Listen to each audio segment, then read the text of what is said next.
this is to all the Christians. When will you guys ever learn? We spend so much time reading our Bibles, so much time studying the scriptures and studying the stories and studying all of the success stories in the Bible.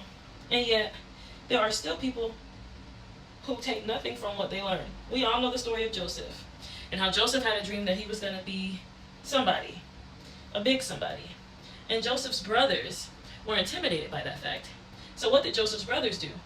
They sold him into slavery. Okay? What happens in the end of the story? Joseph is victorious. He ends up being very wealthy. God favors him. And all his brothers end up coming back to him in the end for help because they needed him, right? And we see so many stories of this.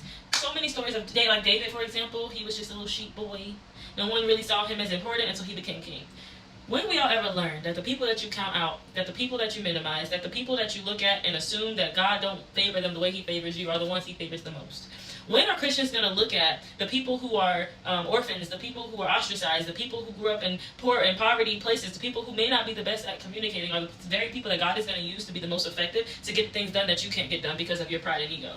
When are we going to learn and when are we going to realize that? I feel like we read the Bible and we see all these stories about how people can be jealous of God's chosen ones and how God chooses people that the people don't choose. Like Apostle Paul, for example, who was a murderer of Christians and God still chose him and called him to be an apostle. Or like Jeremiah, who was a teenager and God called him to prophesy and speak to people like that you guys on the walking earth would say, oh, well, you don't have the authority or jurisdiction to speak that way to these type of people because of order.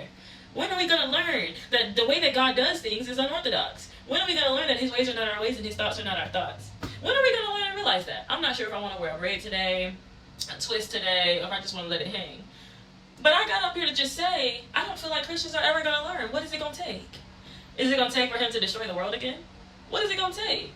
Because the main people who think that they're getting into heaven because of how good of a person or Christian that they are the same people who probably will not. I think I'm going to do a twist. A twist is sexy.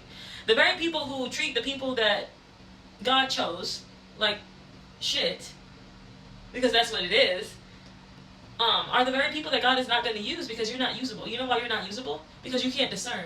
Because if you could discern, then you'd be able to discern who God is calling up. If you could discern, then you'll be able to discern who God is about to use. If you could discern, then you'd be able to discern when you're jealous of somebody. And maybe your discernment is broken. And maybe what you think is discernment is judgment. If you could discern. If you could discern, then you would discern, maybe I should treat this person with better respect and maybe I should be kinder to this person because God is doing something in this person's life. But no, Christians suck at discernment. And that is why so many times we dig ditches and holes for people that we end up falling into. Not me, though. I don't do this because, I just don't. And do I have my own struggles and personal things? Yeah, but I don't do this because I'm not an idiot. And I feel like a lot of Christians are idiot and they're stuck in idiocy. So Christians, when are we going to learn? I think I'm going to do a braid. I don't know.